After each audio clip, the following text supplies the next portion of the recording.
Buena tarde, bienvenidos a la sesión de la tarde del encuentro. Gracias a los arquitectos de la mañana, a Juan Bernal, a José Cuilla, no los pude ver, pero me dijeron que estuvo muy bien. Muchas gracias. Bienvenido Salvador Reyes Ríos. La presentación de Salvador es un arquitecto mexicano con formación en el Instituto Politécnico Nacional y la Universidad Autónoma Metropolitana UAM. Allí se especializó en urbanismo y conservación de edificios históricos. A lo largo de su carrera ha trabajado en la coordinación y ejecución de proyectos arquitectónicos, destacándose en la restauración de bienes inmuebles de interés cultural, el diseño de residencias y edificios públicos dedicados al turismo y la cultura, tanto en México como en el extranjero. En la década del 90 colaboró con el reconocido arquitecto Mario Pani y ocupó puestos directivos en el Grupo Plan, AMASI Arquitectos e Ingenieros. En 2001 fundó Estudio Reyes Ríos Larraín, más Larraín, junto a Josefina Larraín, con sede en México y Yucatán, donde ha residido desde 1996. Su trabajo ha ganado visibilidad nacional e internacional con dos de sus obras incluidas en el Atlas Phaidon de Arquitectura Contemporánea Mundial. Y además de su práctica profesional, Salvador ha sido profesor en diferentes universidades y ha participado en programas de maestría relacionados con diseño sostenible, conservación histórica. A lo largo de su trayectoria ha sido reconocido con varios premios, entre ellos el primer lugar Alberto J. Pani, ¿sí?, en composición arquitectónica de la UNAM, y ha publicado artículos y libros sobre arquitectura y diseño en México y el extranjero. Bienvenido Salvador y muchas gracias. Bueno, antes que nada, pues un gusto, un privilegio, con muchísimo agradecimiento a Francisco, muchísimo agradecimiento a la universidad que hace este esfuerzo de convocar a gentes de diferentes lugares para poder tener este espacio de intercambio. Es un privilegio estar aquí, muchísimas gracias. Lo que quiero comentarles hoy, compartirles un poco como lo que hizo José, es más que mostrarles obras, quiero compartirles los principios, las estrategias con las cuales nosotros hacemos arquitectura y diseño en general. Y el título de esta plática es básicamente los ejes de nuestro trabajo, que se sintetiza en tres palabras que son lugar, materia y pertenencia.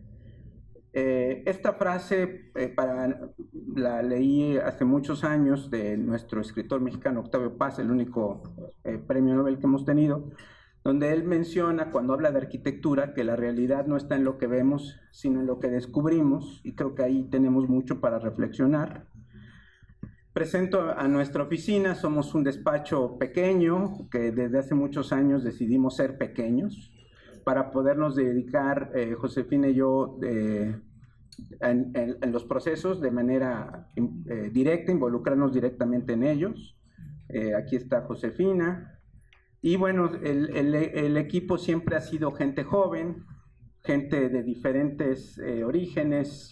Casi siempre tenemos un intern que casi siempre viene de Europa, normalmente de Francia o de Italia, un arquitecto portugués que es asociado, y jóvenes arquitectos egresados de las escuelas de México y de Yucatán en particular, ¿no?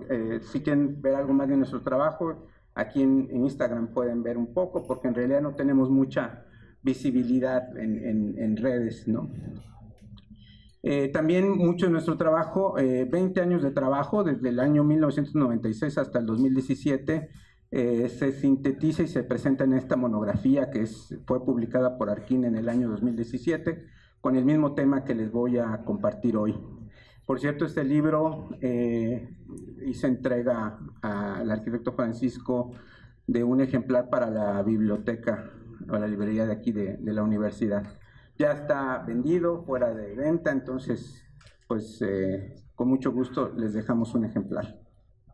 Quiero empezar con este tema y con esta reflexión muy puntual que aparece, por cierto, en el texto de este libro, donde dice que en un contexto de globalización tecnológica y cultural, la reafirmación de nuestro sentido de pertenencia representa un principio de orientación elemental para entendernos y reconocernos como individuo.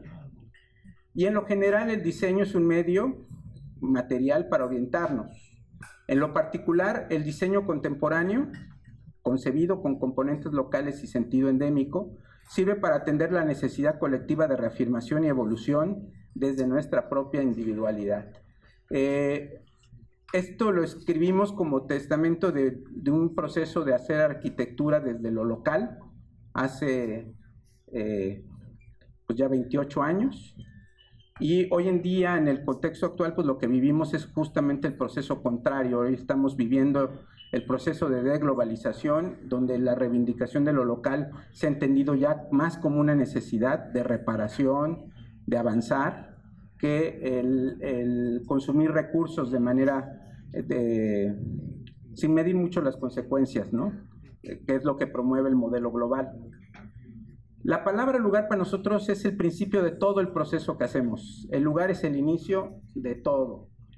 Si hablamos, como preguntaban hoy en la mañana, sobre más o menos cómo es el proceso, el lugar para el caso de nuestro trabajo es la principal fuente de inicio para el abordaje, porque el lugar lo vemos desde diferentes perspectivas, no solamente desde la perspectiva de lo natural, sino también del lugar como el espacio construido. Y bueno, yo vengo, en este caso, de la península de Yucatán, que es el extremo que se encuentra al sur, al norte, al oriente sur del país. Es un lugar que es una planicie toda plana, una topografía muy con poco relieve, y que fue producto del impacto del meteorito que exterminó a la era de los dinosaurios en un lugar que se llama Chicxulub. Aquí pueden ver los pozos que hizo la Universidad Nacional de México con la Universidad de Texas. Aquí el perímetro de la tierra con la costa.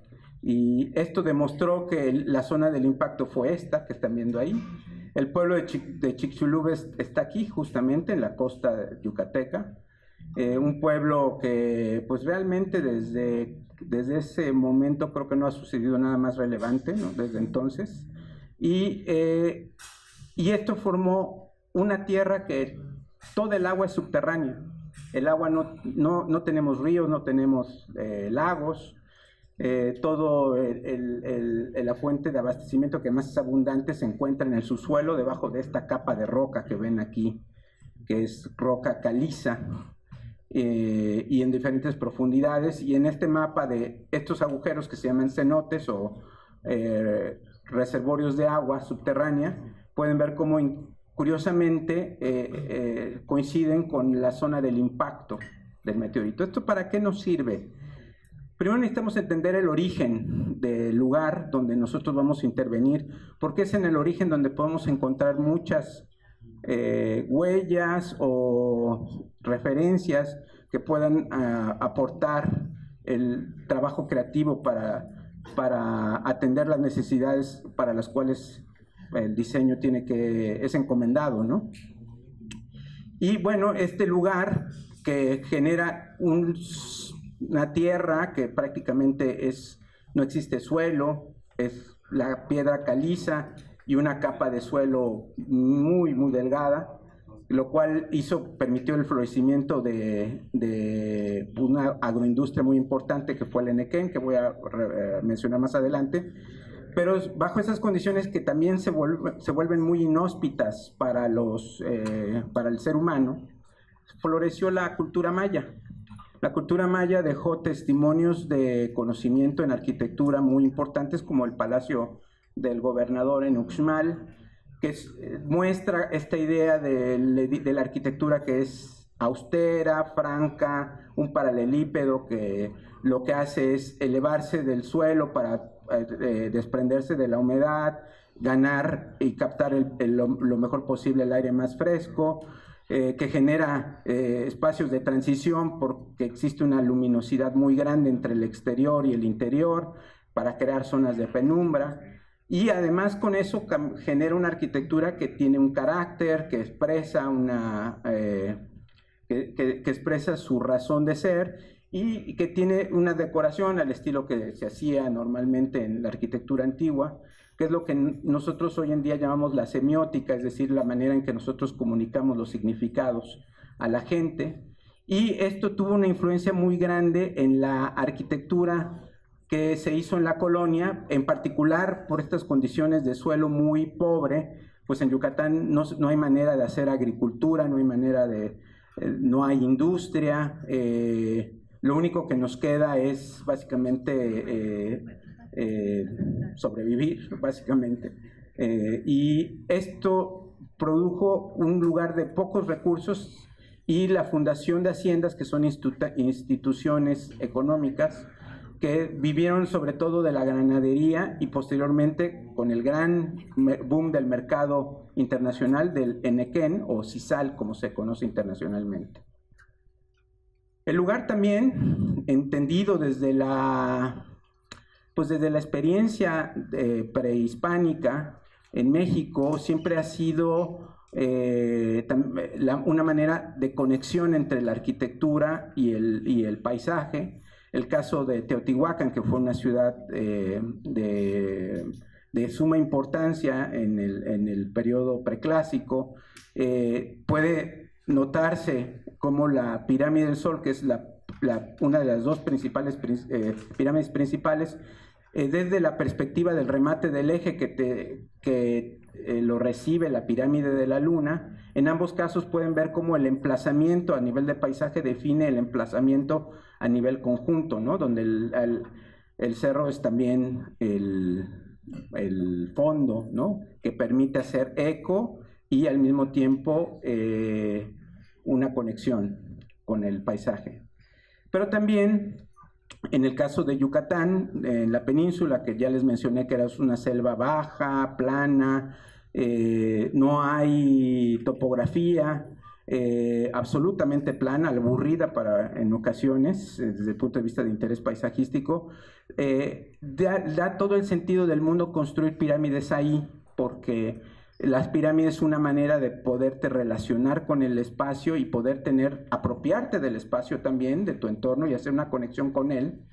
Por tanto, las pirámides siempre fueron templos religiosos porque tenían esa idea de la conexión entre el hombre y el cosmos, pero sobre todo también porque permitían revelar una realidad que no era posible ver desde el nivel de cancha, por decirlo en términos futboleros, ¿no? Porque cuando te mueves en una selva baja, densa, pues no tiene sentido de perspectiva y profundidad. También las condiciones del lugar, con el clima en particular, pues establecen estrategias para que los edificios se agrupen de tal manera que les permita crear el sentido de comunidad a nivel de pequeñas formaciones o grupos, o ya sea a nivel de grandes ciudades, como el caso de Uxmal, que es cuando vayan a Yucatán, por favor pónganlo en su lista de ir, es que es un lugar extraordinario. Y bueno, esto es como el puntaje, digamos, la guía de los elementos que nosotros consideramos cuando abordamos el tema del lugar. Y lo tenemos clasificado en las condiciones, es decir, lo que es inherente al lugar, y las condicionantes, que son lo que nos permiten o que nos van a llevar a relacionar la arquitectura como punto de partida para el diálogo. Y esto pues tiene que ver básicamente con el clima en términos de condiciones, el paisaje, lo que nosotros llamamos el contexto natural y el contexto edificado, que siempre lo vemos desde una perspectiva de lo local, es decir, el paisaje nos interesa desde la topografía, la vegetación endémica, entender las orientaciones más allá, no solamente de las visuales, el asolamiento, que es fundamental, el viento, que es fundamental en un clima como el de Yucatán, y las fuentes de agua, que también todo coincide con lo que se dijo hoy en la mañana en varios niveles. Tenemos que hacer esa lectura en varios niveles. Y el contexto natural nosotros lo entendemos también a nivel de escalas, donde el lugar puede ser un sitio en específico, pero ese sitio a su vez explica el lugar en lo general, y la materialidad, que también es resultado de sus condiciones de paisaje y de clima. Y finalmente, de la parte del contexto edificado, para nosotros es muy importante entender que hay una memoria ahí, en el sitio, que está construida por el tiempo que ha sucedido, que esa memoria contribuye a establecer el espíritu de ese lugar, y a través de esa memoria, ese espíritu, podemos entender que en ese lugar hay una vocación para cierto tipo de desarrollo humano, ¿no?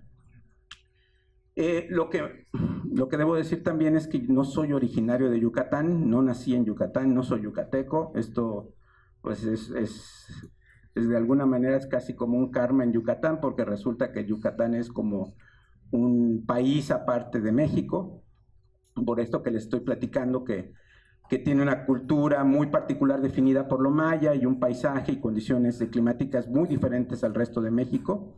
Y sin embargo lo digo con mucho orgullo, porque el hecho de venir de fuera me permitió a los 28 años, cuando vine a trabajar en un proyecto de intervención de haciendas, pues entender las cualidades, las virtudes y lo que hace particular y único de Yucatán, a diferencia del resto de México, y eso me permitió como arquitecto y como diseñador poder poner en valor esas condiciones y traerlas para la arquitectura contemporánea.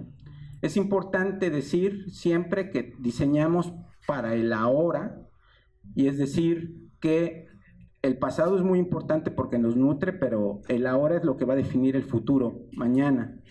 Entonces, aquí pueden ver en ese contexto de la planicie totalmente plana, calurosa, en la época de secas, estos edificios que son como los edificios de las ciudades mayas, paralelípedos francos, escalonados, porque en este caso está fundada sobre los remanentes de la plataforma de un edificio prehispánico que se demolió para crear estas nuevas.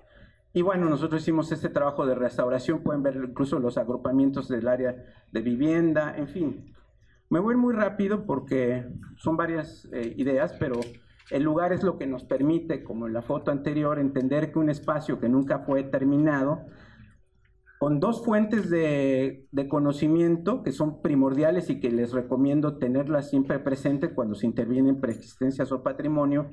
Por un lado está la historia del edificio o del lugar, el contexto que dio origen a estas haciendas, pero por el otro lado, la fuente más valiosa de información es el edificio mismo.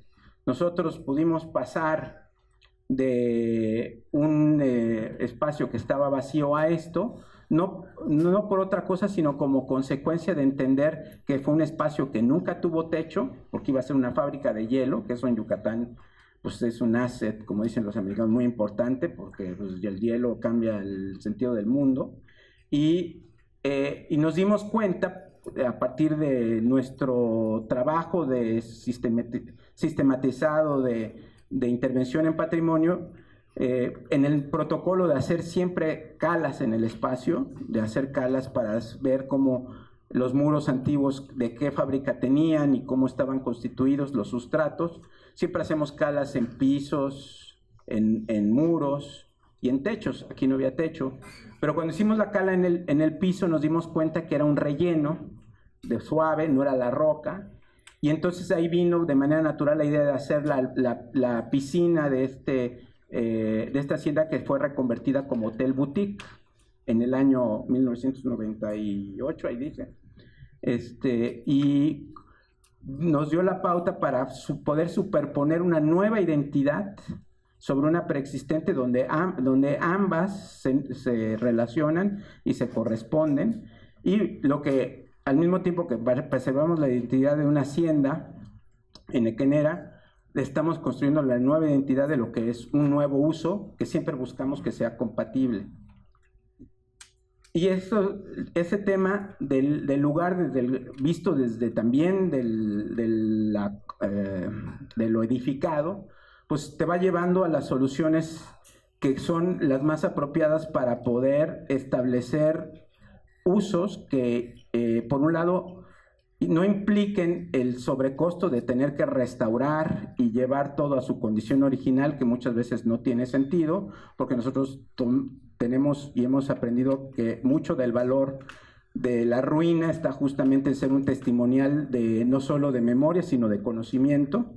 Y bueno, eso nos ha llevado a, por ejemplo, soluciones como esta de un techo que ya no lo hacemos con la técnica original, o lo que nunca tuvo techo y lo convertimos en un umbral donde tú circulas para llegar al otro edificio. Es otra manera de poner en valor, y toda la desmaterialización del original es recuperada, puesta, dispuesta como un paquete donde queda casi una taxonomía, ¿no? Una taxidermia, perdón, del espacio.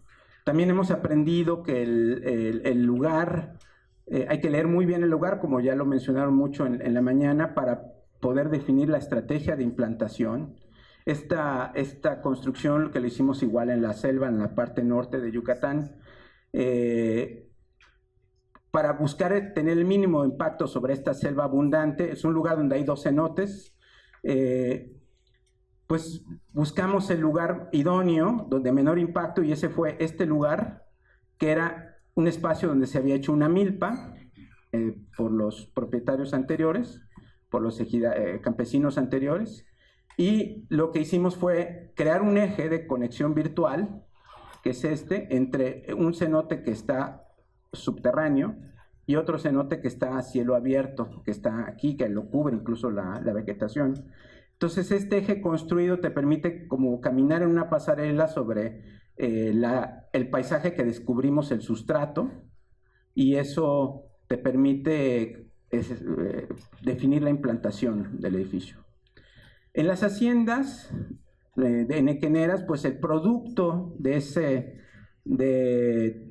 esa agroindustria es justamente esto que vemos ahí, que son estas fibras, que después de un proceso de raspado y secado, que esto es un gran patio de tendido para la fibra, pues este era el producto que se exportaba, y esto hizo a Yucatán muy rico en un periodo de 80 años, entre 1860 y 1920, y en un proyecto donde justamente había que insertar una arquitectura contemporánea, que es esta, en un patio de tendido, en este caso de esta hacienda que ustedes pueden ver ahí, un poco la relación de la foto anterior entre la hacienda y la casa de máquinas y el patio de tendido. Un patio además muy interesante porque estaba amurallado completamente con muros antiguos de mampostería, y un eje largo formado por este espacio de 45 por 150 metros, pues nos llevó la estrategia de construir a través de lo que el fotógrafo, este es el espacio como se encontraba, aquí se puede ver el muro. Todos estos árboles que ven aquí son árboles de espino, son árboles que crecen y mueren rápido, gracias, porque su función es generar suelo. Entonces, lo primero que crece cuando se limpia la selva, y la acción de la naturaleza para recuperarse es esto, que aparezcan este tipo de vegetación que crece muy rápido, que tira hoja todo el tiempo, todo el año. Y bueno, es una vegetación, digamos, efímera, porque es de transición, no son árboles que crezcan en porte alto. Y en ese espacio, pues nosotros implantamos esta construcción, que es también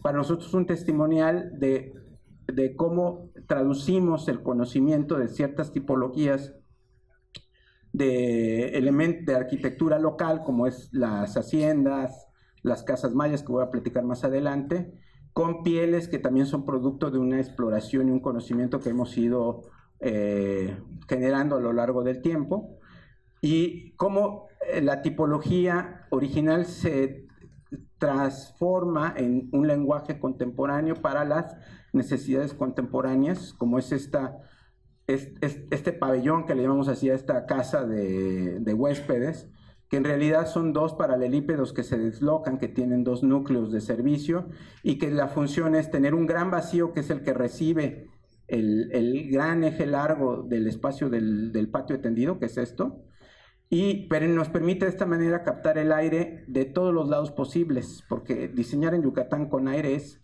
fundamental, ¿no? Y ustedes pueden ver aquí cómo se disloca, y eso permite que el aire pase, incluso se humidifica para la época de secas, norte-sur. Aquí pueden ver el patio, la chimenea de la hacienda que está aquí atrás, etc. Además, un edificio que tiene que ser transformable en y esto también a veces se nos olvida como arquitectos, que es muy importante, en climas muy extremos, como el caso de Yucatán, necesitamos filtros para podernos relacionar con con el exterior. Es un poco un sofisma cuando escuchas a los arquitectos decir, no, es que diseño de tal manera que el interior y el exterior visualmente no tienen barreras, pero lo cierto es que desde el punto de vista físico, pues sí necesitas filtros. Entonces esto en realidad tiene dos capas adicionales, dos canceles corredizos, uno de vidrio para poder tener aire acondicionado cuando no sopla el viento, y otra que es de mosquitero para poder vivir cuando hay viento, ¿no? Esta es un poco una idea de Mérida colonial, una ciudad fundada en 1540. En esta foto de 1906 me interesa mucho mostrarles cómo es una ciudad que vive básicamente sin árboles en el exterior, cómo se superpone los arcos de entrada a la ciudad, que son del siglo XVIII, y cómo, aquí está la catedral, y cómo la arquitectura se va poco a poco renovando, como este lenguaje que ya es de la época de finales del siglo XIX, principios del XX. Pero una constante que me gusta mucho mostrar de esta foto es cómo una ciudad que vive con carencia de recursos y en un lugar de condiciones extremas para la habitabilidad, pues se vuelve muy sustentable en el momento en que aprovecha los recursos abundantes como es el viento, con el caso de las veletas, como les llamamos allá, a los molinos de viento, para poder extraer agua del subsuelo. Pero también hay que entender la ciudad desde el punto de vista de su conjunto, y en esta foto de 1930, que es la primera foto que se toma de la ciudad, cuando empezaban ya a haber vuelos para eso, para el registro aéreo, aquí está la plaza principal, la catedral. Aquí lo que es muy interesante desde el punto de vista de la observación es que todos los barrios residenciales prácticamente tienen esto, que es un corazón verde, y que ese corazón verde es un espacio en realidad comunitario, es el espacio que es la defensa o el escudo contra la ola de calor, y es la conmutación de no tener nada de vegetación en las calles, imagino y asumo que por razones también defensivas, sobre todo cuando se fundaron las ciudades en México, en un periodo donde las culturas originarias estaban muy vivas y eran aguerridas también. Y bueno, encontramos este tipo de arquitectura cuando llegamos en Yucatán en el año 96, un centro histórico abandonado, que ya para el 2000, cuando empezamos a trabajar casas en el centro, porque dejamos de intervenir las primeras haciendas, empezamos a entender con el conocimiento que nos dio, en particular en mi caso, el haber estudiado una maestría en diseño con especialización en restauración, de cómo intervenir de tal manera que no hacer de más y tampoco de menos, ¿no? Y lo primero que entendimos, después de entender cómo es la ciudad a nivel de su materialidad, a nivel de calle, a nivel de conjunto, que en los huesos de la arquitectura, lo que nosotros llamamos el esqueleto, hay un portador de conocimiento de cómo habitar, de cómo los espacios están orientados, de cómo encausan el viento, ¿no? Y eso lo hemos hecho de manera ya recurrente en todas las intervenciones que hacemos. En este caso, este es el esqueleto de la casa existente. Pueden ver cómo el traspatio lo conservamos, prácticamente se deja intacto para que contribuya a generar el corazón verde de la ciudad que tuvo, cosa que muchos arquitectos no hacen por desconocimiento, o más bien por falta de análisis, porque el desconocimiento no exime nuestra obligación de informarnos o de analizar. Y bueno, en el cambio de uso nuevo, que al final es compatible porque es igual casa-habitación, pueden ver cómo la transformación implicó prácticamente cero alteración o afectación al esqueleto de la arquitectura. Y así es como se encontraban en las casas en el centro en el año 2001. Aquí pueden ver cómo hay operaciones que nosotros llamamos quirúrgicas, que es recuperar con materialidades compatibles, no siempre el mismo material, pero sí con materiales compatibles en el sentido de usar morteros que tengan un nivel de elasticidad similar al que tiene la piedra. Si le pones un cemento, pues el cemento es rígido, no tiene el mismo coeficiente de dilatación o de expansión que tiene la piedra, que es mucho más viva y orgánica. Y eso ya para el año 2002 empezó a ser registrados por gentes del extranjero, porque resulta que Yucatán se convirtió en un destino de retiro para mucha gente de Norteamérica, tanto de Canadá como de Estados Unidos, y esto puso en el mapa Yucatán en alguna parte y también pues ayudó a sentar un precedente de cómo intervenir. Esta es la casa que Josefina y yo intervenimos por primera vez juntos, ¿no? Y ahí pusimos en valor pues todos esos elementos característicos de una plástica que también tiene una razón de ser funcional. Entendamos que en un lugar donde hay pocos recursos, pues lo estético pues solo se justifica si también tiene una razón de ser funcional. Y aquí, bueno, estos morteros de aplanado que llevan estas piedras es para ayudar a que la piedra, que es muy viva, que respira, se contrae y se expande, no levante o termine desprendiendo la piel que lo protege, ¿no? Y los colores son los colores de la arquitectura que había. Hacemos en las calas toda la diferente cromática que apareció en los muros en sus diferentes épocas. Esta es una casa construida en 1906, es una casa de ya prácticamente 120 años. Y en la restauración quirúrgica podemos lograr este tipo de efectos. Un poco de esto habló José en la mañana, de cuando tu operación es quirúrgica y luego le revelas con la luz, que la intención de la luz fue esta, pueden ver ustedes un muro que tiene una materialidad, una plasticidad que es irrepetible y que define y muestra claramente su condición de hecho a mano, ¿no? Y lo que para nosotros podría haber sido algo imperfecto y que desagradable, en realidad es un atributo, ¿no? Este es el centro histórico de Mérida. Aquí está la plaza principal. Es el segundo centro histórico más grande del país en extensión. Este es el famoso Paseo de Montejo, que es una avenida que se creó en la época del boom del sisal, que hizo a Yucatán muy rico por poco periodo de tiempo. Y en ese contexto nosotros hemos en los últimos 23 años la oportunidad de hacer intervenciones, inserciones puntuales, que son esas que están marcadas en rojo, que además, después de perspectiva de tiempo, te das cuenta donde la dinámica económica te va llevando a más acciones de intervención. En nuestro caso, pues hemos hecho muchísimo trabajo en la zona aledaña al norte de la plaza y muy poco trabajo en el sur, que también demuestra la vocación histórica de la ciudad, que la ciudad está dividida en dos, norte y sur. El norte es más próspero y el sur es más...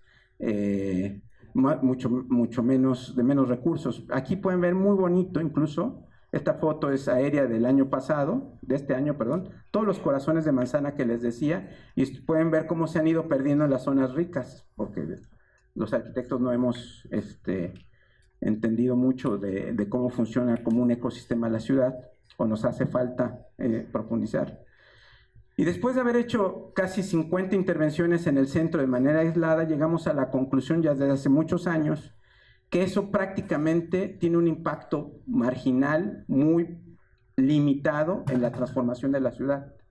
Que realmente las acciones aisladas, aunque suman, no tienen un impacto profundo en la dinámica de una ciudad. Y en el caso de Mérida, pues nos dimos cuenta que la única forma de poder tener un impacto mayor era a través de concertar visiones, que esto no es solo de un arquitecto, ni siquiera de una sola persona, sino concertar una visión de cuál es la ciudad que queremos. Y nosotros, en base a eso, a detectar que había un crecimiento descontrolado en la ciudad, una afectación al patrimonio, un privilegiamiento del transporte público muy grande, pues decidimos formar con propietarios de predios y con otros colegas y ingenieros de diferentes historiadores, cronistas, etcétera, el Patronato del Paseo de Montejo hicimos la propuesta de crear un plan maestro para un plan de desarrollo urbano integral sustentable, que luego eso será motivo de platicar, y fue toda una gestión que para nosotros fue un aprendizaje porque fue un fracaso rotundo. No logramos nada más que conseguimos recursos, como patronato lo conseguimos. La ventaja que tuvimos, Josefina y yo, de trabajar para un político es que platicando con nuestro cliente político lo sensibilizamos y él, siendo diputado, ayudó a conseguir un recurso. Ese recurso era para hacer el plan maestro, los estudios y un preplan para que sirviera de base para un concurso. Pero como eso no lo pudimos comunicar correctamente. ¿Cómo?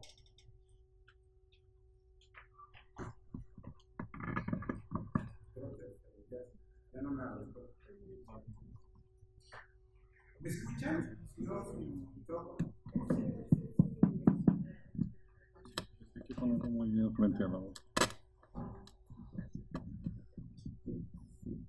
A ver, ok. Entonces va a estar un poco rígido, pero así.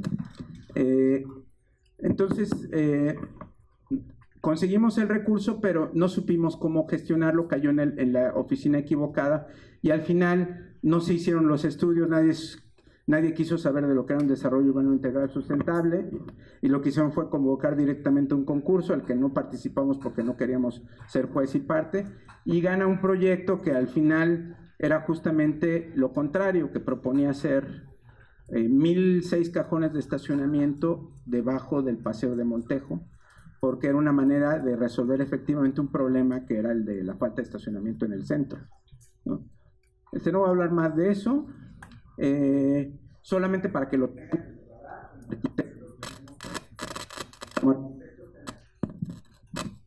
como arquitectos tenemos que trabajar básicamente en esos dos planos, ¿no? El del impacto particular, pero involucrarnos también en los temas de la ciudad, que con la humildad y con la conciencia de que no somos más que un actor más y que justamente los proyectos de ciudad grandes son aquellos que requieren la acción concertada. Nosotros, como gente que aporta,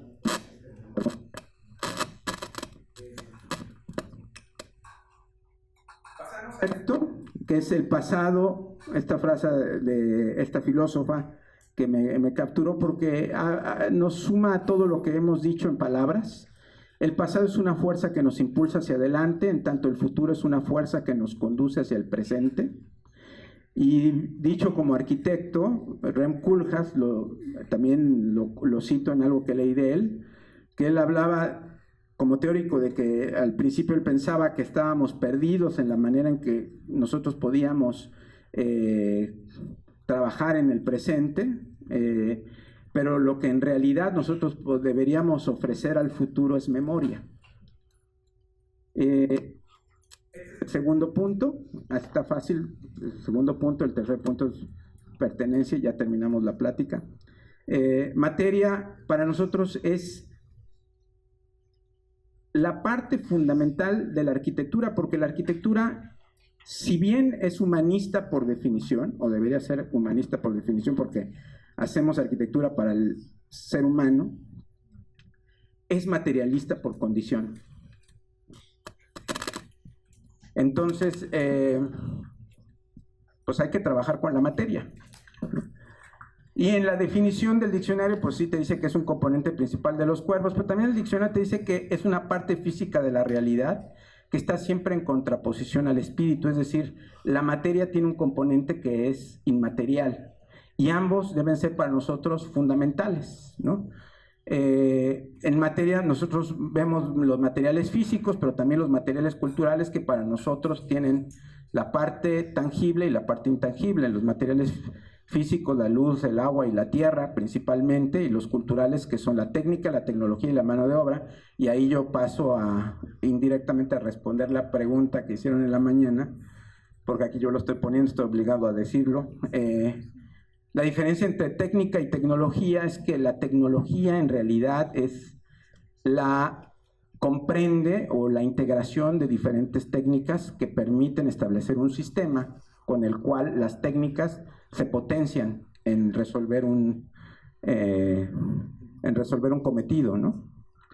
Y para nosotros la Casa Maya es un ícono de una tipología de vivienda que es la síntesis de cómo llevar a su mínima expresión un espacio que pueda soportar diferentes funciones y que además pueda ser lo suficientemente flexible, ahora se usa la palabra de moda resiliente, para poderse acomodar a sus diferentes condiciones. Y sin saber dónde están ubicadas estas 3 casas, ustedes podían, por observación simple, llegar a la conclusión de que pues en esta casa pues se ve que lo que sobra es piedra en el lugar, ¿no? En esta casa pues se ve que pues sí hay piedra, pero también hay vegetación, no muy alta, pero la hay. O en esta ustedes pueden decir, bueno, aquí sí hay suelo, hay tierra, y lo que menos hay es tierra, piedra, ¿no? Y con todas sus diferentes variantes de cómo este espacio, que es en realidad esto que ven aquí, es un eje donde el aire circula. La forma curva favorece al efecto Venturi de que el aire barra por ambos lados y succione y permita ventilar incluso las zonas donde no hay ventilación cruzada directa.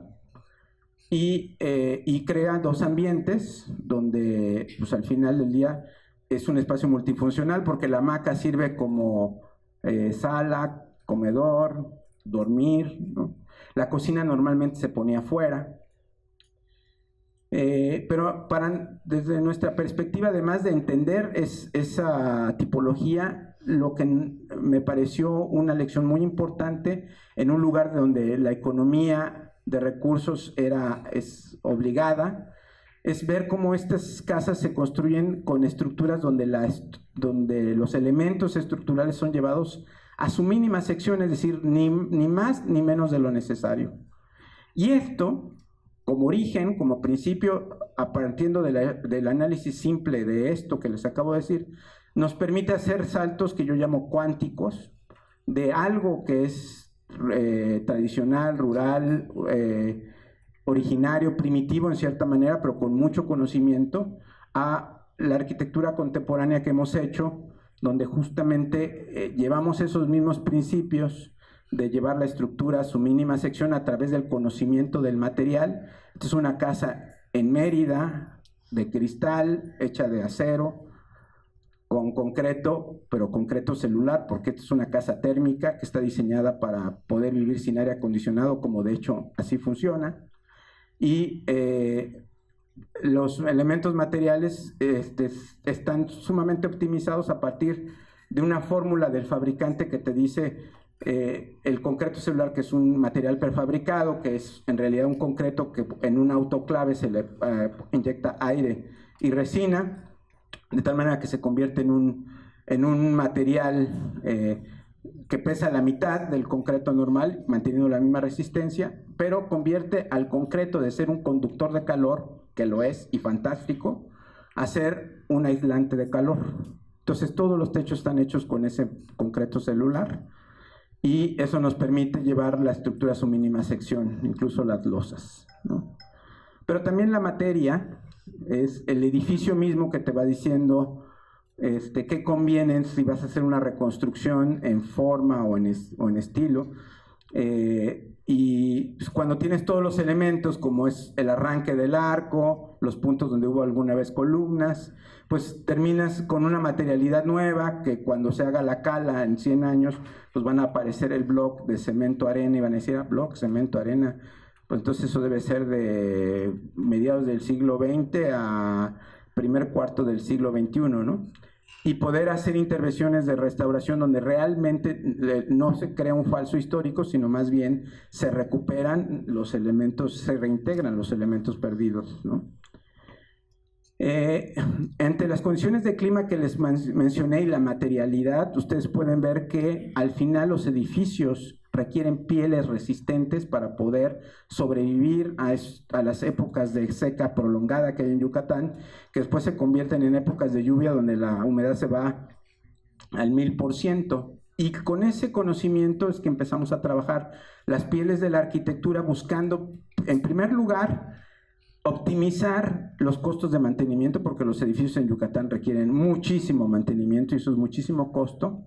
Y ya desde que llegué en el año 96 a Yucatán, me empecé a dar cuenta que había elementos de las haciendas que tenían una particularidad, que era un mortero, un estuco de este color, que aparecía en todos los elementos de agua. Muchos años después, para cambiarle un poco las propiedades térmicas al concreto, experimentamos poniéndole al concreto la tierra roja de Yucatán, ahorita lo voy a mencionar, para tener este tipo de concretos, y al final hemos hecho mucho de la arquitectura con ambos, ¿no? Quiero empezar con el chucum, que es esto que acabo de mencionar. Es un mortero que se prepara con la resina que se extrae de la corteza de un árbol que también crece y muere rápido. Es una técnica que usaban los mayas para recubrir sus cisternas para captar el agua pluvial. Ya desde el periodo preclásico están ubicadas. De hecho, si van a Uxmal, ahí en la entrada hay un chultún, se le llama a esas cisternas, o aljibes, perdón. Y con esa corteza se pone a sancochar, como decimos en Yucatán, y el desprendimiento de la resina se da a partir del agua, y entonces pueden tener esta agua con la cual nosotros preparamos el mortero con el polvo de la piedra caliza, y podemos tener exactamente lo mezclado con cemento blanco, ya no con cal, porque nosotros reinventamos la técnica para poderla hacer con los materiales modernos y hacerlo viable económicamente para llegar a esto, ¿no? Que al final fue la primera hacienda que me tocó intervenir cuando llegué a Yucatán, y lo que hicimos fue nuevamente la superposición de identidades, la casa de máquinas, la sala de máquinas, que era el lugar principal, el motor, el corazón de toda la hacienda, y ahí le pusimos como homenaje la recreación de los tanques de agua, donde yo había encontrado los vestigios del chucum, del mortero, las cajas de agua y los acueductos que regaban toda esa ingeniería hidráulica de las haciendas, que es muy interesante y que no voy a mencionar, pero que sí, al final lo que tienes es un mortero que no necesita pintarse, que no necesita mantenimiento, que es impermeable, que se comporta muy bien ante las condiciones climáticas, y que además es primo hermano porque viene del mismo origen de la piedra caliza, entonces tienes el mismo color. Y eso fue en el año 96, y ya unos años después fuimos aprendiendo y dominando mejor la técnica, de tal manera que ya la utilizamos como un material de recubrimiento no solo en espacios húmedos, sino para recubrir todas las construcciones, pisos, muros y techos. Entonces estamos hablando del año 2008, ¿no? O los baños, por supuesto.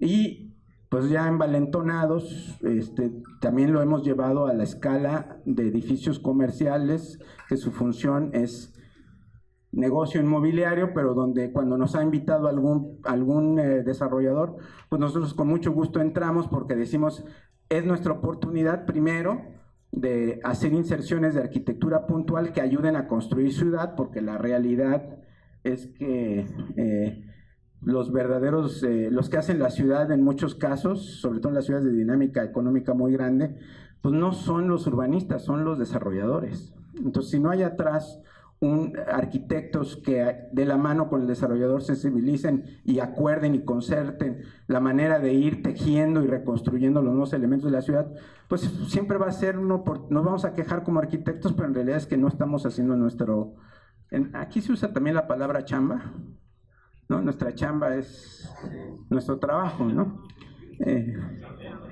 Sí. Y bueno, y hacer el chucum en un edificio de 5 niveles, pues implica algo muy curioso, que es, por el conocimiento del material, pues hacer cosas que para mí son muy curiosas, como hacer despieces de aplanados, ¿no? Están las líneas que definen paños que puede trabajar una pareja para evitar las juntas, porque obviamente de un día a otro ya la unión se vuelve complicada. Y luego fuimos moviéndonos a crear otras pieles. Esto al principio pues nos lo pagan los clientes que pueden pagar cosas así, ¿no? Después lo vamos optimizando para llevarlo y bajarlo de escala al público en general, como digo yo. Pero aquí empezamos a hacer entonces ya morteros donde no tuviéramos que utilizar el chucum, porque el chucum empezó a ponerse de moda. Ese conocimiento que trajimos y que dejamos libre en todos lados, hizo que mucha gente se interesara, pero también pues ha causado, hay un desbalance porque deberíamos estar sembrando chucum si quisiéramos seguir haciendo chucum, y como nosotros ya no queríamos seguir, no estábamos involucrados en eso, empezamos a buscar alternativas donde no hubiera chucum, pero que sí hubiera el componente de la sustentabilidad que usa el material base local y que evitara el costo del mantenimiento operativo. Entonces empezamos a hacer este tipo de morteros con cemento y cal, llevados también a la arquitectura comercial, como esto que hicimos en Tulum, que son 38 departamentos, que aquí lo pusimos en color rojo con pigmentos minerales, que también son sustentables, no son químicos, donde igual aquí pues, le quitas un problemón a la administración del condominio, ¿no? O últimamente con Cemex hemos desarrollado estos morteros de pigmento mineral estable, que son morteros de base cemento, pero que son mucho menos, requieren para su elaboración mucho menos energía de transformación. Entonces con ellos estamos haciendo esto. Esto es una casa en la playa que también va a sufrir de las condiciones. Y les presento el cancap, que es la tierra roja de Yucatán, que no es arcilla, tiene demasiado componente orgánico, no llega a ser arcilla, pero es... Curiosamente, la observación nuevamente, la observación tan simple, es lo que, sumado a la curiosidad, lo que nos permite, nos puede ayudar a ser creativos.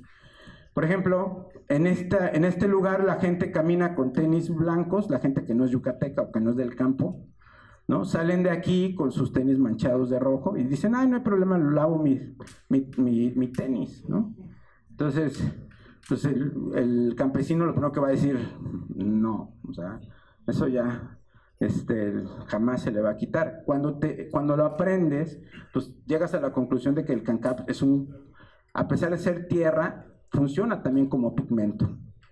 Entonces, con eso, sumado a técnicas que aprendimos de los arqueólogos, un arqueólogo en particular que me enseñó mucho, y lo interesante del trabajo multidisciplinario siempre, los arqueólogos utilizan una hoja de un árbol que se llama pichoy, que también se pone a hervir y eso saca otra resina que es un sellador natural, que de hecho es un mucílago, es decir, es un aglutinante que tiene propiedades también de fijar materiales.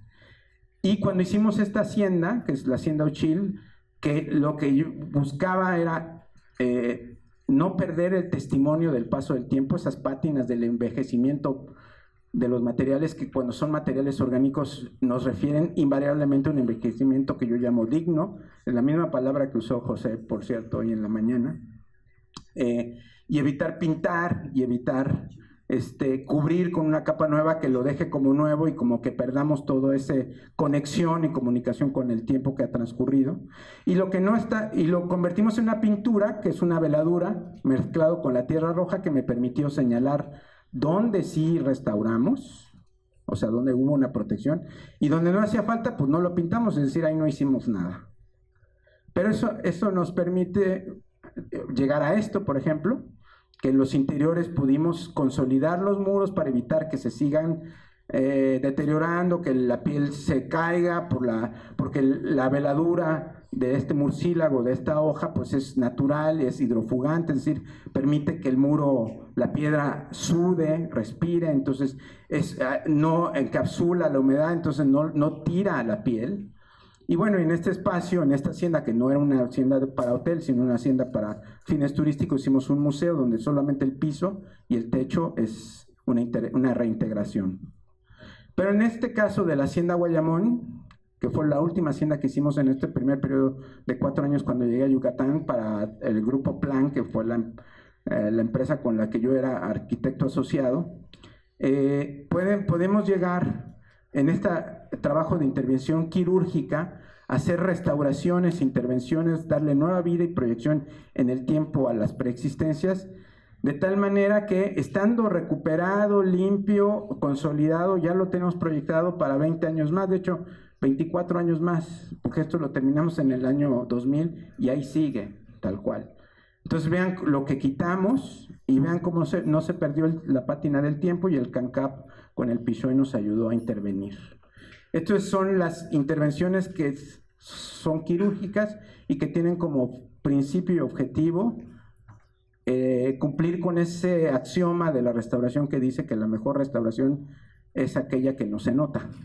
Que eso para mí también es una trampa, pero conceptual, pero la cumplimos.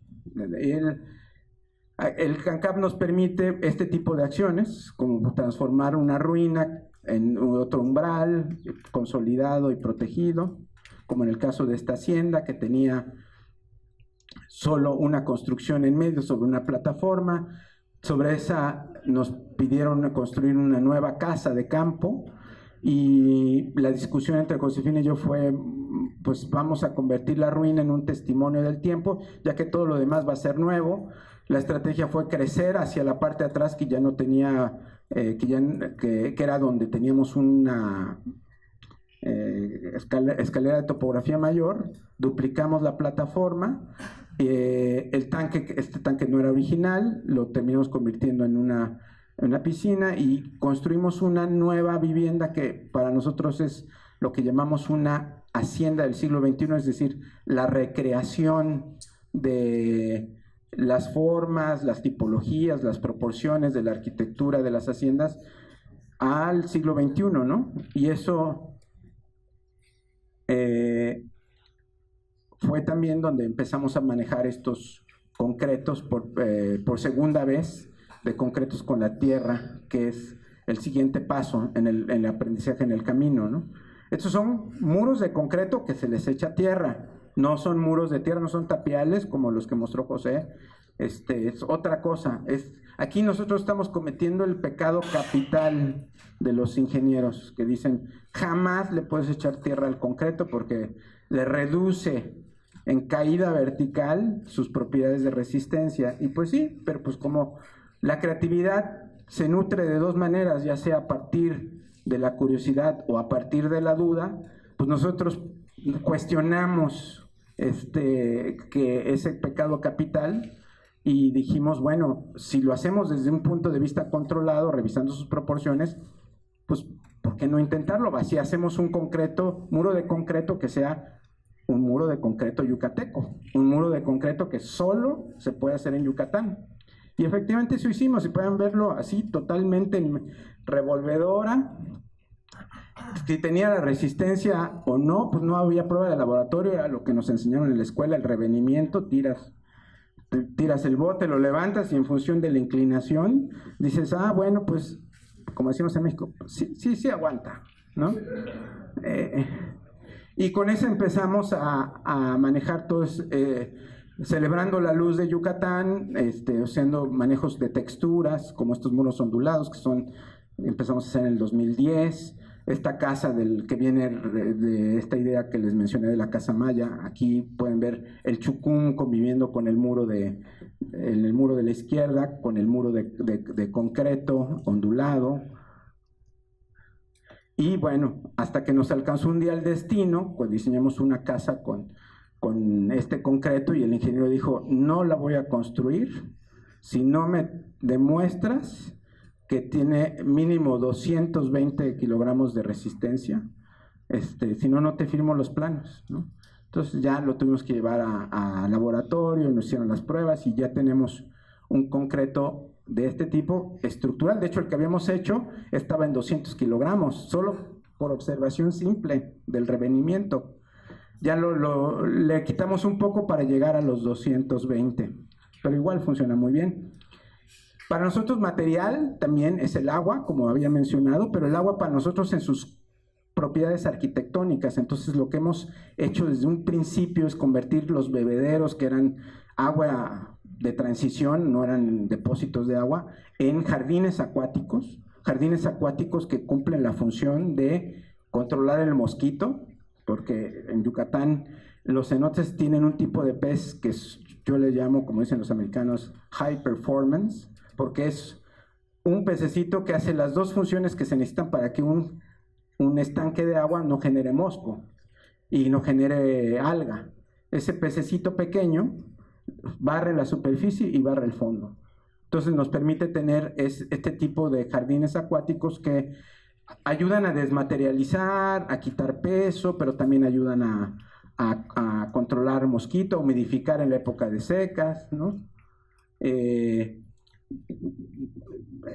Con estos elementos hemos hecho pabellones donde lo que celebramos es la referencia. Por ejemplo, este es un pabellón de agua que está al lado de un cenote en una hacienda.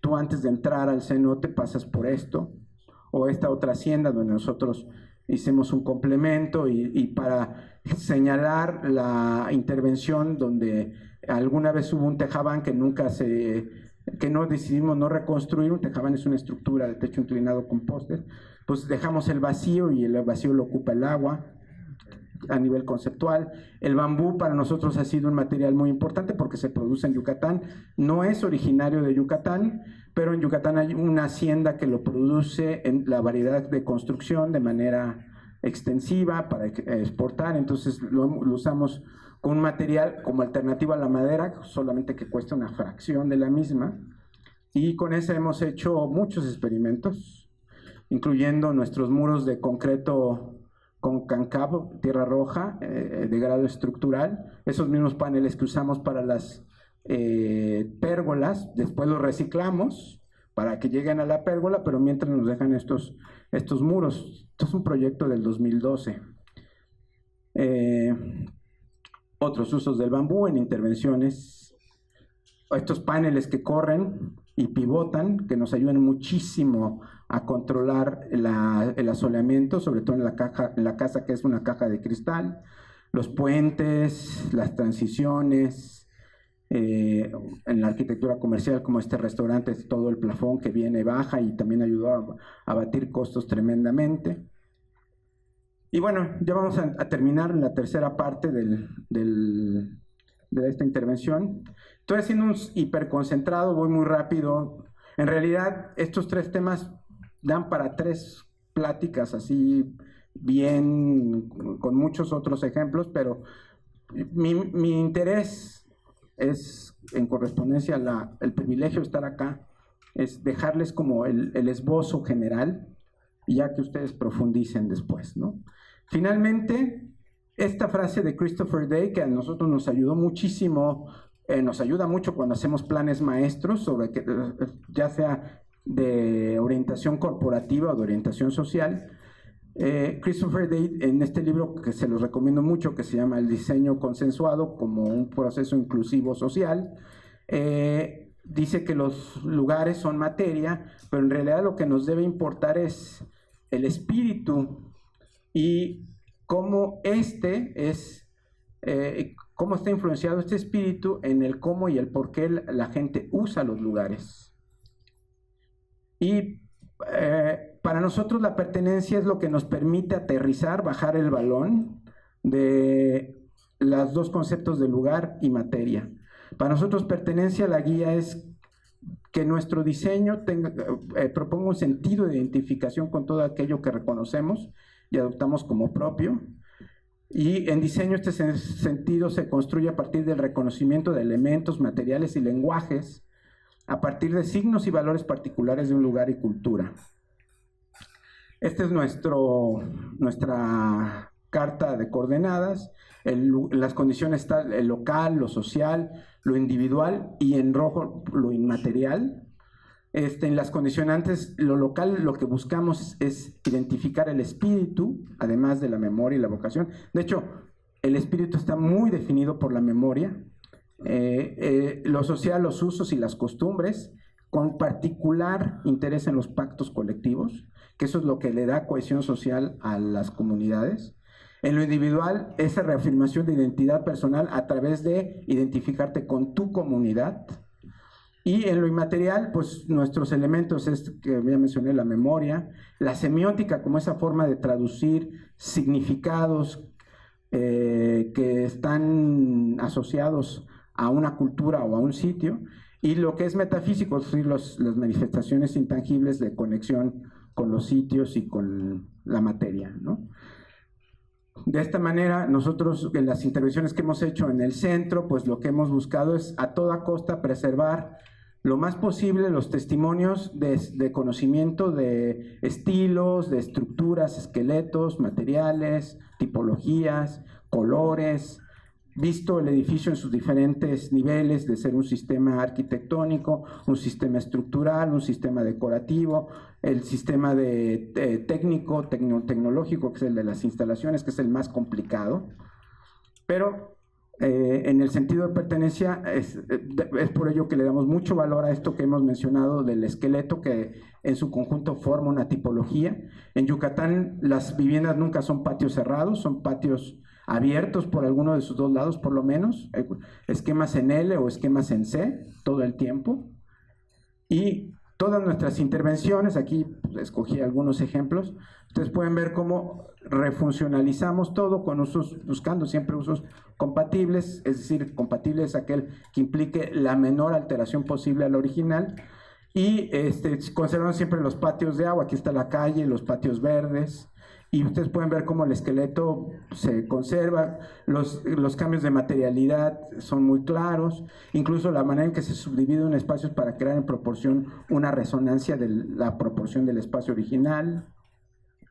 Pero eso mismo lo hemos llevado a la arquitectura de planta nueva de todos los proyectos que hemos hecho de viviendas en Mérida, y ustedes, estas son casas construidas en los suburbios, casas donde pues hay la posibilidad de tener mucho espacio y relación con áreas verdes, pero incluso esa misma tipología, esa misma compartimentación del espacio está expresada en la arquitectura moderna.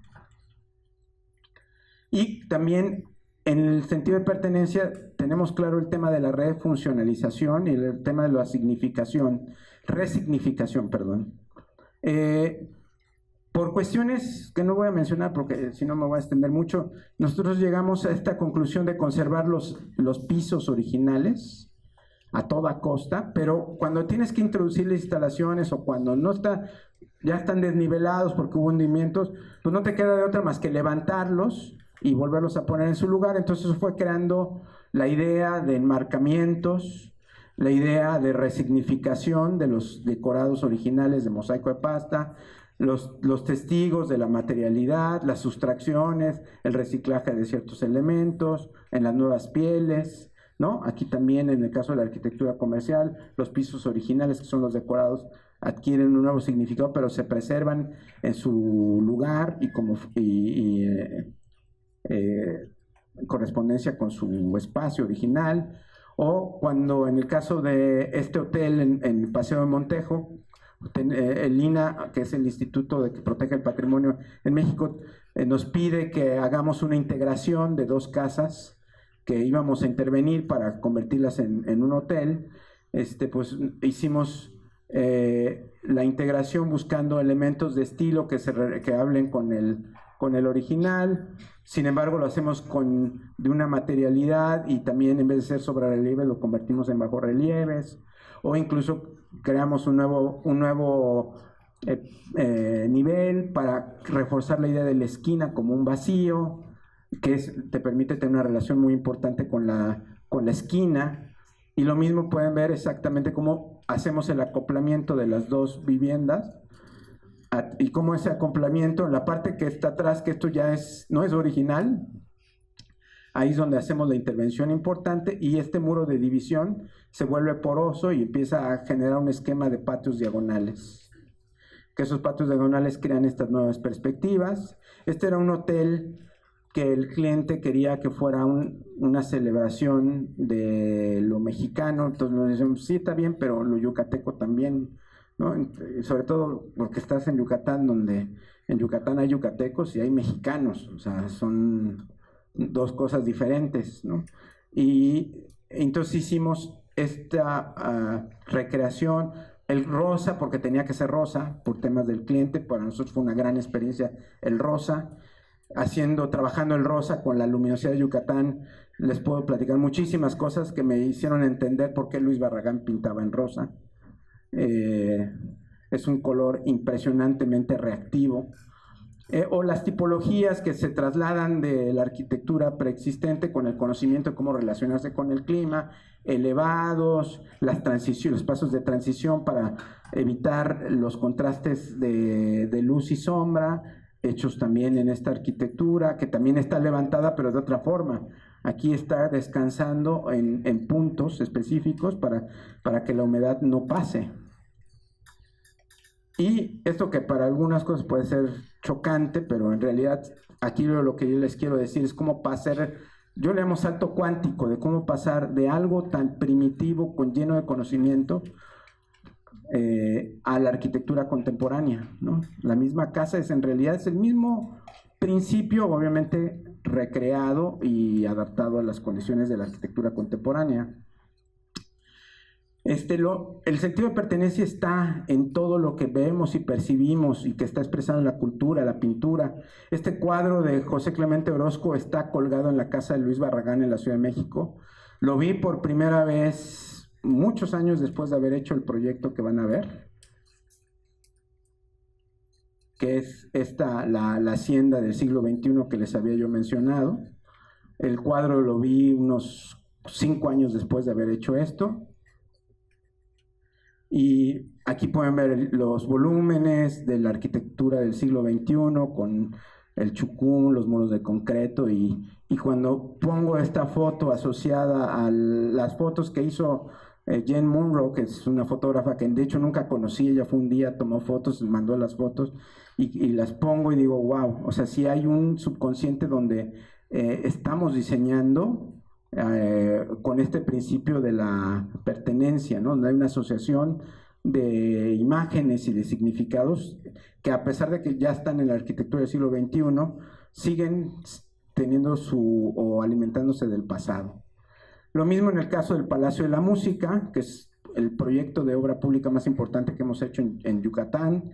Está en el corazón de Mérida, lo hicimos con otros arquitectos, algunos amigos que conoce también José, por ejemplo, el Bonch, Alejandro Medina. Fuimos 3 despachos, luego les platico cómo nos dieron el proyecto. Entonces aquí nos planteamos reglas muy claras con la Autoridad del Patrimonio y pudimos hacer estas aportaciones, construir desde la idea de la semiótica un edificio que iba a ser un museo, una sala de grabaciones que iba a funcionar como sala de conciertos y un gran archivo. Pues dijimos, ¿cómo vamos a hacer que este edificio la gente cuente una historia que la gente pueda asociarse con él? Y venimos con esta idea de las fachadas, porque tenía que ser un edificio ciego hacia el exterior, porque había que proteger por ruido el tema de la insonorización, de la climatización de los acervos, etc. Pues vinimos con la idea de trasladar el lenguaje de la pianolas a las fachadas, ¿no? De tal manera que este edificio público, que lo convertimos también en un espacio público, porque está todo flotando, el acervo al lado izquierdo, la sala de conciertos o de grabaciones del lado derecho, la parte de abajo es la entrada al museo del lado derecho y todo lo que está debajo de la plaza es el museo. Entonces, esta relación también con el contexto de un edificio que se vuelve masivo al exterior y al interior se convierte en el intestino, que es este patio de cuerdas, como le llamamos nosotros, que está pensado para eventos y conciertos también, y que está definido por estar en el eje de la cúpula de esta iglesia del siglo XVIII. Y lo mismo con todas estas formas que son producto de la arquitectura, la tecnología, por ejemplo, el Palacio de Gobernador, que no sabía que tenía esas subestructuras, y con ellos nosotros lo que vamos creando son la combinación entre estructuras portantes, modernas, ligeras, y los techos que recuperan y que fomentamos que se sigan haciendo las técnicas originales. O finalmente, en la plaza que hicimos para una ciudad de 160,000 habitantes en Veracruz, donde preservamos elementos construidos en los años 60 y agregamos estas bóvedas para crear espacios de sombra, con este diseño del pavimento que se pasa a la calle, ¿no? y que va dando esta conexión entre los colores y las formas de los textiles del lugar con la plaza.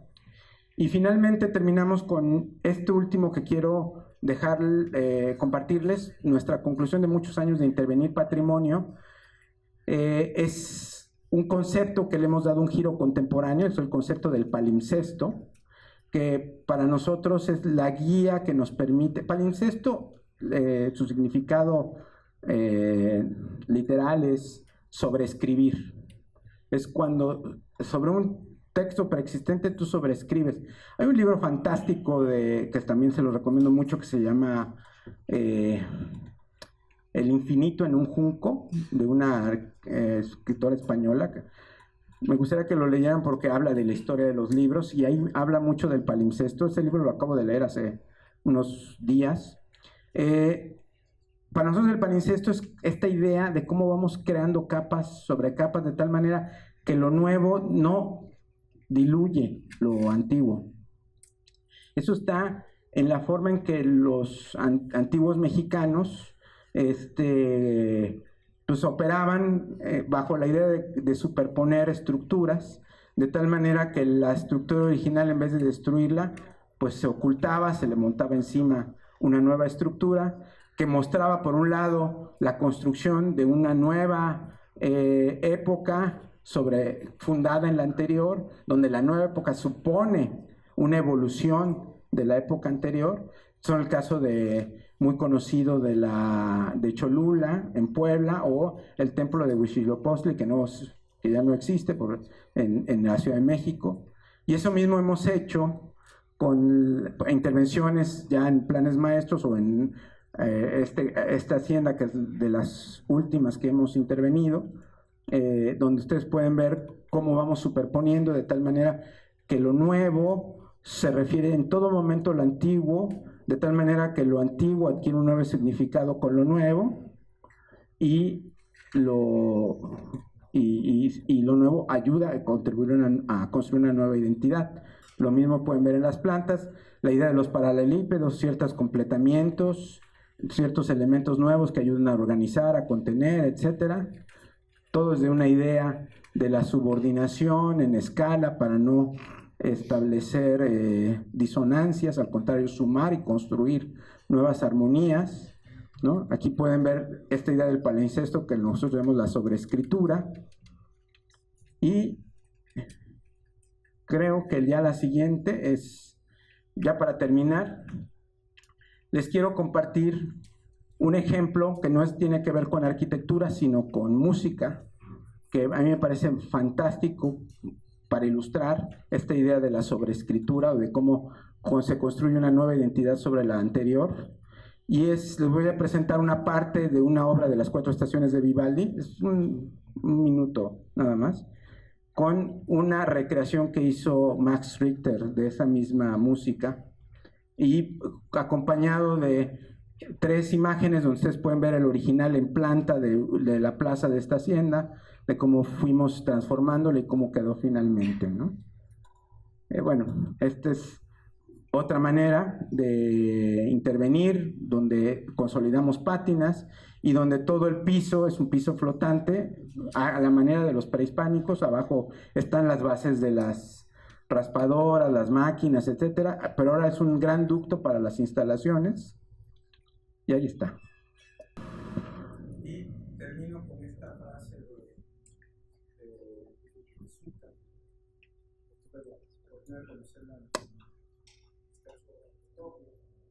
y la plática me decía que la arquitectura, que no hacemos arquitectura para ahora, sino que lo hacemos para el futuro, y que para hacer eso tenemos que tener un propósito específico y claro. Y yo lo traduzco de esta forma: cuando hagamos arquitectura, pensemos siempre en atender las causas y no nos detengamos en la superficialidad de solo atenderlas, identificar las consecuencias. Muchas veces lo que vemos es la consecuencia real de que no vemos. Pues si queremos que nuestra arquitectura trascienda al futuro, pues hay que atender las causas. Muchas gracias.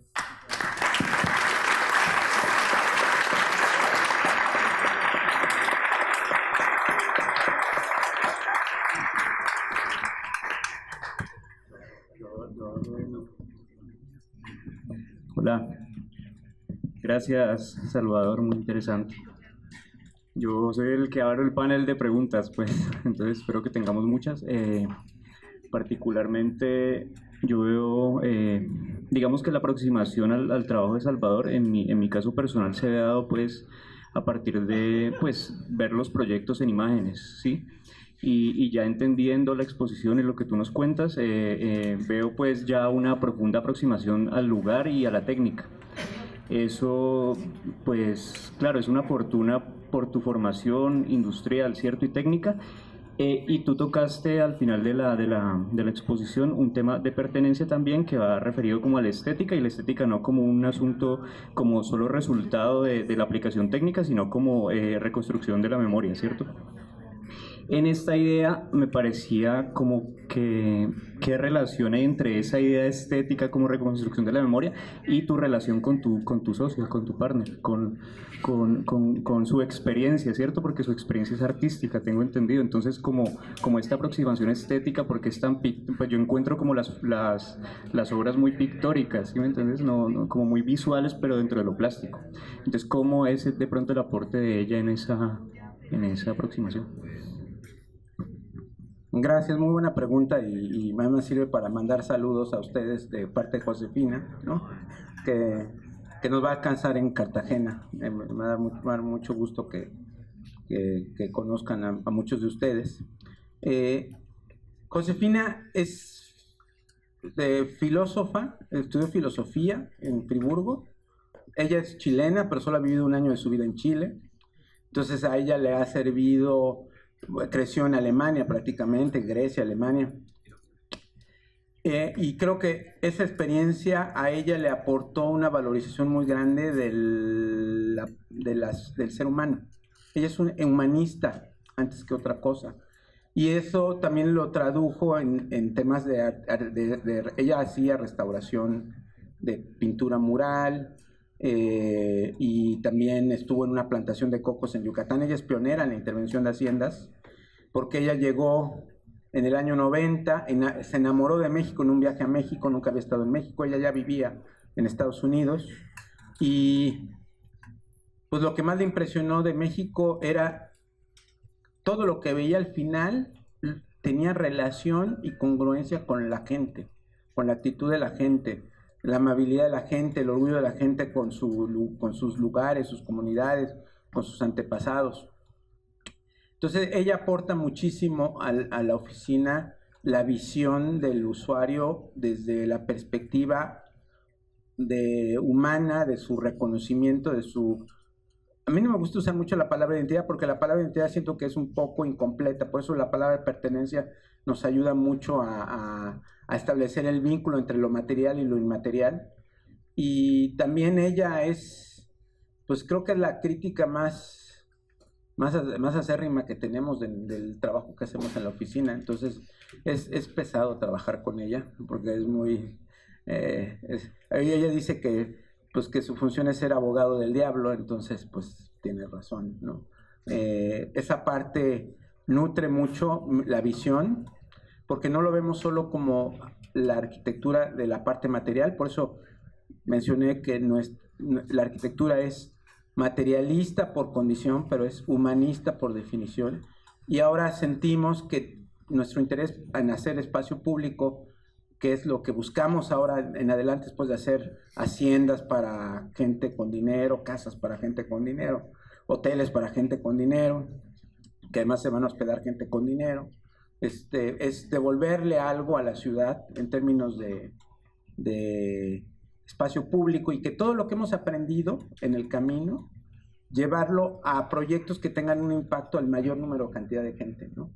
Y esa parte Josefina ha ayudado muchísimo a concientizar. Ella fue presidente de una asociación. Hay otro tema que lo quiero mencionar, porque al final todo lo que hacemos es producto de nuestras condiciones particulares, de nuestra propia historia, de nuestras propias experiencias. La verdad, yo les diría, viajen, expónganse, cuestionen. Pero en nuestro caso, Josefina y yo tenemos un hijo, tenemos 2 hijos, pero uno de ellos tiene síndrome de Down, y eso nos ha ayudado muchísimo a entender que lo único que tiene sentido como sociedad, como ser humano, pues es ayudar a los demás. ellos son recordatorios de que para trascender como colectivo, pues todos tenemos que sumar en términos, no de igualdad, pero sí de equidad. Y ella pues, ha trabajado también en esa parte mucho. Sí, ella fue presidenta de una fundación de síndrome de Down en Yucatán, que en ese momento, como lo que les acabo de mostrar en la parte de arquitectura, pues igual pues, nació un niño con síndrome de Down, nadie sabía qué hacer. No sé. Bienvenida a las preguntas. Bueno, yo sigo con otra. En esta experiencia, sobre todo de tu aproximación a, bueno, digamos, en gran parte al patrimonio, a la intervención en patrimonio, y desde esa idea de pertenencia, ¿cómo lo dijiste ahorita? De identidad, pertenencia más bien como de trabajo con la comunidad y todo esto. ¿Cómo ha sido la experiencia y sobre todo el reto pues en la gestión de los actores de estos proyectos? Tú hablabas de algunas experiencias con clientes privados, no sé cómo han sido esas experiencias que a veces digamos son tan múltiples pues y tan complejas porque tienen muchas capas. Sí, efectivamente. Les puse el ejemplo del patronato del Paseo Montejo. El patronato del Paseo Montejo surge después de haber hecho el proyecto del Hotel Rosa que vieron y de darnos cuenta que cuando empezamos a trabajar en el Paseo Montejo, esa avenida que es una avenida histórica, emblemática, que fue la avenida que crearon los hacendados cuando se hicieron muy ricos, que remata, por cierto, en un monumento que fue diseñado por un escultor colombiano, y que pues ahí se construyeron las casonas de los hacendados, las familias. Pues ya estaba en total decadencia, ya no había abandono de las propiedades, no había actividad, vida económica y tampoco vida social. Entonces nos dimos cuenta que incluso la gran inversión que había hecho nuestro cliente en este Hotel Rosa también podía correr el riesgo de que a la propiedad de al lado pues hicieran pues algún proyecto de un uso no compatible que interfiriera incluso con entre ellos, ¿no? Y tampoco había una norma como para pensar en hacer vivienda vertical, hasta qué altura. Yo siempre he puesto el ejemplo de estos grandes pactos que hicieron en Europa, en las ciudades, en el siglo XIX, por ejemplo, París, que tenía su pacto de 4 niveles, y ese era el techo de la ciudad. Claro que tenía que ver con un sentido humano, pues de que pues de una persona, pues puede subir 4 pisos, o sea, 3 pisos, digamos, sin mayor problema, ¿no? Estaba limitado por lo que el ser humano realmente, en condiciones saludables, te permite. Pero esa ausencia de normatividad, de dejar reglas de juego bien establecidas, porque el gran problema en Mérida es que hay un plan de desarrollo urbano que en realidad, pues yo digo que no es un plan de desarrollo urbano, porque sí dice vocaciones, pero no te establece, lo puedo decir, a lo mejor para ustedes les va a sorprender, pero no dice la densidad que puede tener un predio, el número de niveles que puede tener un predio, la vocación de uso que debería tener un predio. Eso es un plan de desarrollo urbano hecho y derecho. Y nosotros nos acercamos a la idea de trabajar, en vez de impactar en una zona importante de la ciudad que pudiera ayudar a hacer un ganar-ganar, como dicen ahora, de que las inversiones que vinieran ayudaran a reactivar, pero que tampoco fueran inversiones a lo loco de hacer cualquier cosa con tal de que vengan inversión y crean empleo. Tenemos de hecho el gran problema en Mérida de que pues está ya lleno de, le decimos en México antros, aquí ¿cómo les llaman ustedes? Igual, o sea, los bares y todo eso, ¿sí?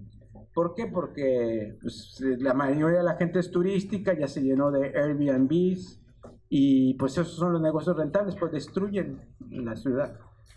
Entonces, respondiendo a la pregunta, fracasó porque no teníamos la experiencia de cómo comunicar con los políticos. Ahora ya sabemos que al político hay que darle ideas y no plantarse como el que tú traes la idea, sino más bien terminar en un diálogo, sin engañar a nadie, manejándolo de tal manera que sea el político quien lo adopte, pero lo adopte no para decirlo de dientes para afuera, como decimos en México, sino que realmente conozca los fundamentos, el sentido y los principios, porque y en su futuro político también le quede claro que eso ayuda a construir. Entonces, hagamos más política, pero desde esa perspectiva de que somos solo uno más.